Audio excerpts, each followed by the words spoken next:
Would you be surprised to know that according to research, 57% of women and 43% of men are overthinkers?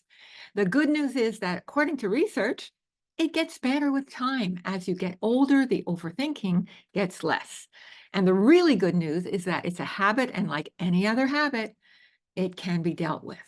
So today I want to give you 5 strategies that can help. I'm Randy Tarrant, founder of Project Happiness, and we're talking about becoming happier as we age, getting stronger from the inside out, and how to create a life you love at any stage. If you haven't already, do subscribe so you don't miss a topic that would give you energy, hope, maybe a new perspective. And when you like or share, you help us reach more people who could use this too. Before we start, one thing you should know is that there are 3 types of overthinking, and see which one relates most to you. You could even put a 1, 2, or 3 in the comments below.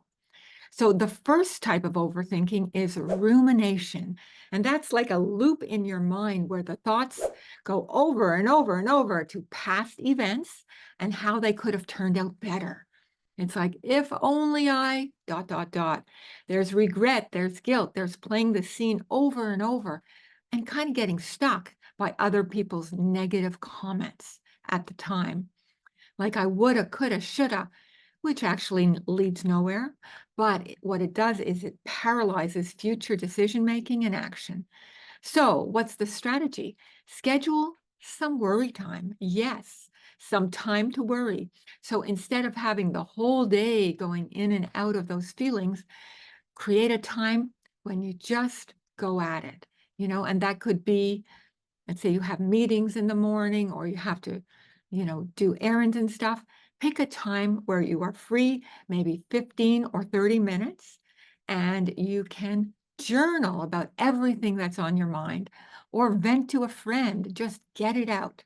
So choose a time, choose a spot, and just release all of that worry at once. And that frees up the rest of your day quite a bit. Another thing is you can make 2 columns for the worries, one for the worries you can control, and one for the ones that are not in your control.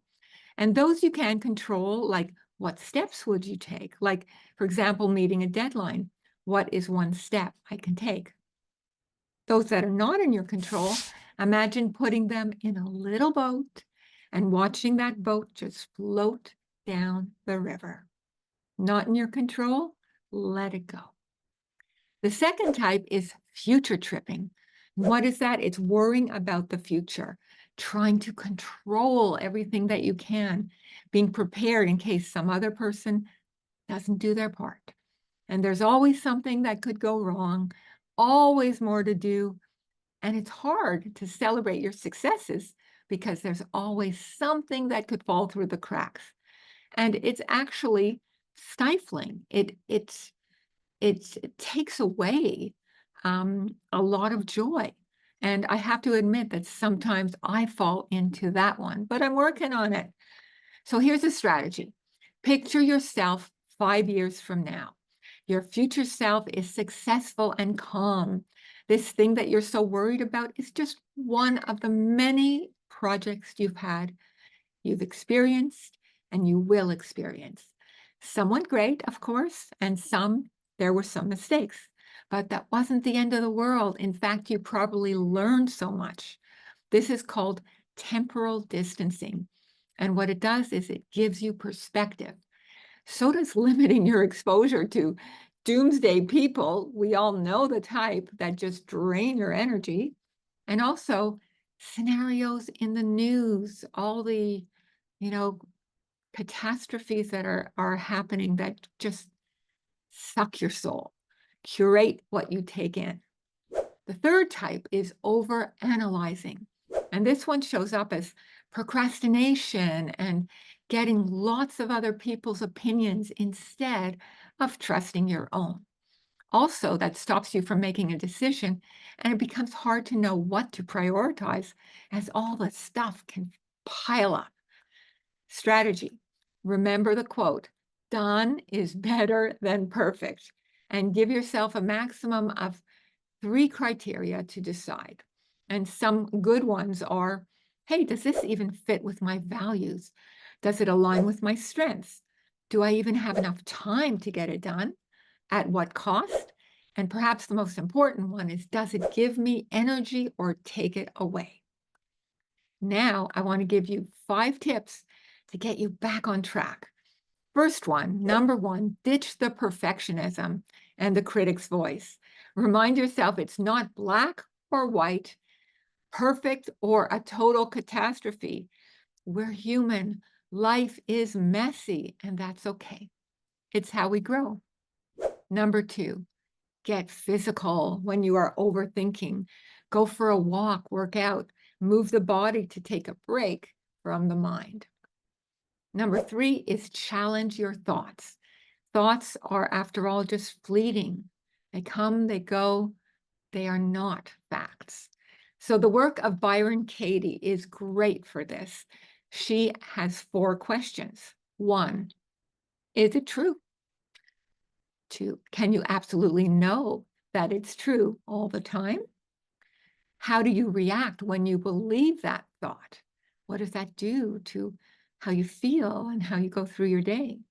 And then the 4th is, who would you be without that thought?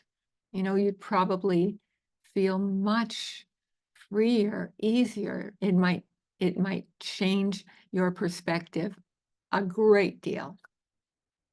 Number 4 is use the 4-7-8 breath.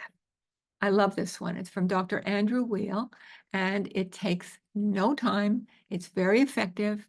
We'll have a link here for you for both this and the Katie Byron work. So how do you do this 4-7-8 breath? Inhale for 4, hold for 7, and exhale for 8. This is so powerful that you only want to do a maximum of 4 at a time and only 2 sets per day. It really is effective. And finally, number 5 is speak to a therapist or a mental health person if you feel totally trapped, because it doesn't have to be this way. And interview a few people to find someone that you connect with. That's very, very important. You are the chooser of this. And most of all, it's helpful to just notice when the overthinking starts to arise, and before it gets to be too much, use one of these tools, because you have more influence than you know. So, see what resonates, grab it, and put it into practice in the next week or at the next time that the overthinking starts to come up for you. I'm sure one of these can be helpful. So I look forward to seeing you next time. Take care. I send you so much love, and bye for now.